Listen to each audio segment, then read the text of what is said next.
Assalamualaikum warahmatullahi wabarakatuh.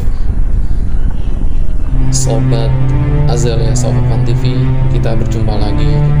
Kali ini kita akan menceritakan tentang kisah Nabi Idris alaihissalam.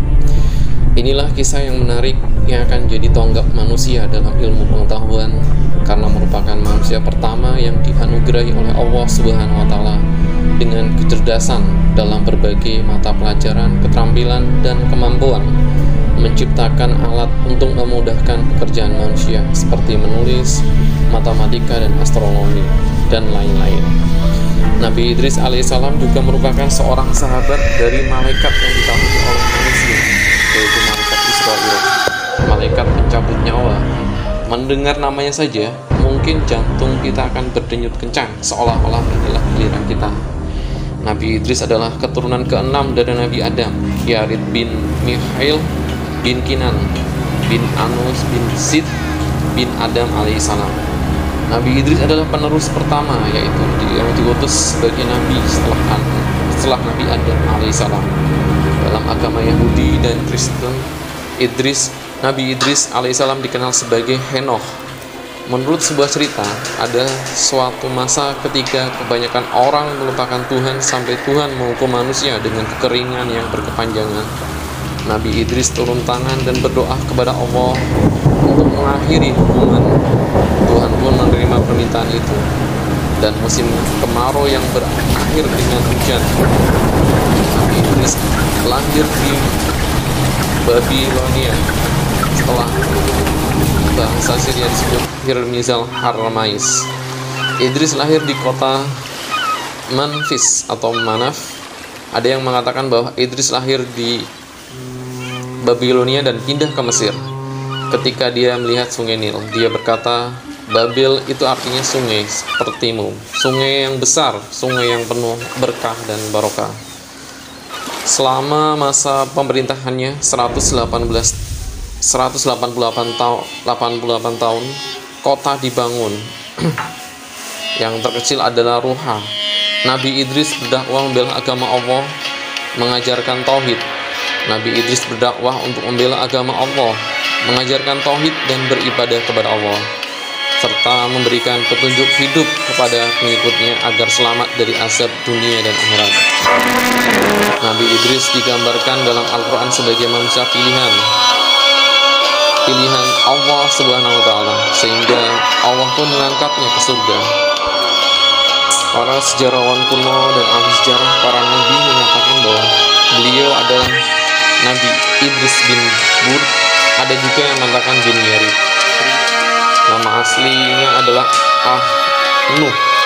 Latar belakangnya dinamakan Idris karena beliau sering membaca kitab Suhuf Nabi Adam serta Nabi Sid. Ibu beliau bernama Asyud.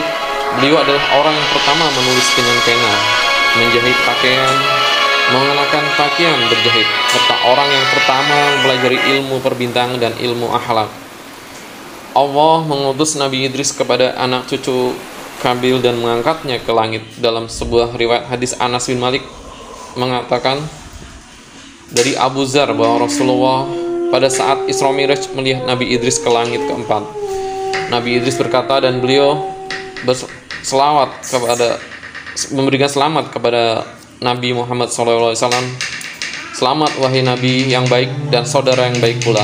Nabi Muhammad lantas bertanya, siapakah dia wahai Jibril? Jibril menjawab, dia adalah Idris. Saat itu Nabi Adam berusia 622 tahun, menerima 30 sufis.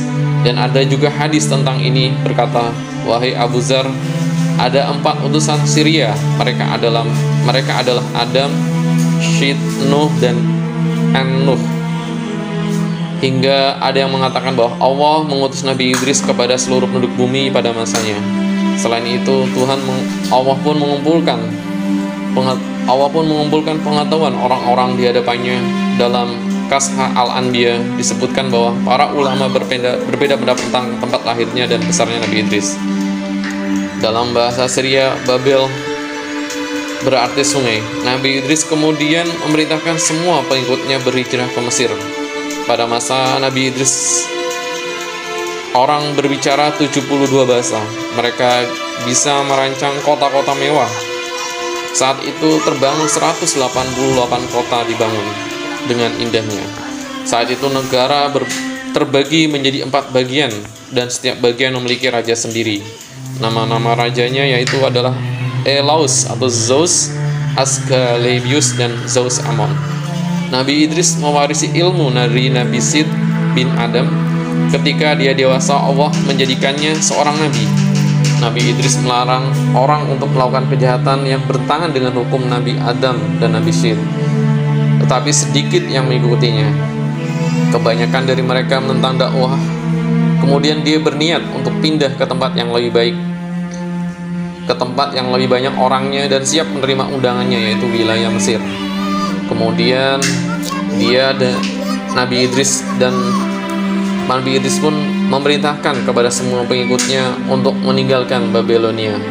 Para pengikutnya pun berkata, "Jika kita berhijrah, tempat manakah yang menyerupai tempat kita, Nabi Idris?" Nabi Idris pun alaihissalam menjawab, "Jika kita pindah, demi Allah, kita akan mendapatkan makanan yang serupa dengan apa yang ada di tempat ini." Mereka lalu berangkat dan tibalah di Mesir. Mereka melihat sungai Nil. Nabi Idris alaihissalam berhenti di sana dan memuji Allah Subhanahu wa Ta'ala. Dia di Mesir berkhotbah tentang memanggil umat manusia ke jalan Tuhan. Nabi Idris sangat berhati-hati ketika berbicara, tenang, berwibawa, dan mencantumkan berbagai anjuran dan kata-kata indah dalam nasihatnya. Menjelang kematiannya, Nabi Idris mewariskan kepada keturunannya agar mereka mengabdikan diri semata-mata untuk beribadah kepada Allah. Selain itu, mereka harus selalu memegang teguh kejujuran dan amanah dalam segala urusan kehidupannya. Kemudian Allah Subhanahu wa Ta'ala membawanya ke surga. Idris adalah kakek dari pihak ayah Nabi Nuh bin Lama bin Mutawales bin An-Nuh. Ada anggapan ia dipanggil Idris karena banyak belajar. Nama asli dari An-Nuh Allah mengabarkan dalam beberapa cara. Dia adalah seorang jujur, dia adalah seorang nabi. Firman Allah, warafa'nahu makana aliyah. Kami mengangkatnya ke tempat martabat yang tinggi. Surat Maryam surat 19 ayat 57. Tuhan memuji Idris dengan kenabiannya dan mengungkapkan 30 sepatu kepadanya. Nabi Idris bukan hanya nabi pertama yang menulis dengan pena dan mempelajari astrologi aritmatika. Orang yang pertama menjahit dan memakai pakaian kain, karena pendahulunya tidak memakai pakaian yang terbuat dari kain, melainkan dari kulit. Sebagian dari mereka mengklaim bahwa Allah mengangkat Nabi Idris ke surga atau dia dalam hidup, bukan dalam keadaan kematian. Sementara itu yang lain mengklaim Tuhan mengangkatnya, Allah Subhanahu wa Ta'ala mengangkatnya ke surga dan membebaskan jiwanya. Kemudian Ibnu Abbas bertanya kepada Ka'ab tentang firman Allah, "Kami mengangkatnya ke tempat yang tinggi," atau yang lain, surat Maryam nomor surat 19 ayat 57. Menurut Ka'ab, malaikat maut mendatangi Nabi Idris.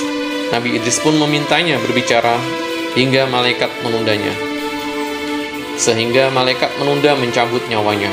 Kemudian seorang malaikat membawanya ke surga dengan sayapnya. Ketika dia tiba di langit keempat, malaikat itu berkata, "Sesungguhnya aku diutus untuk mencabut nyawamu di langit keempat."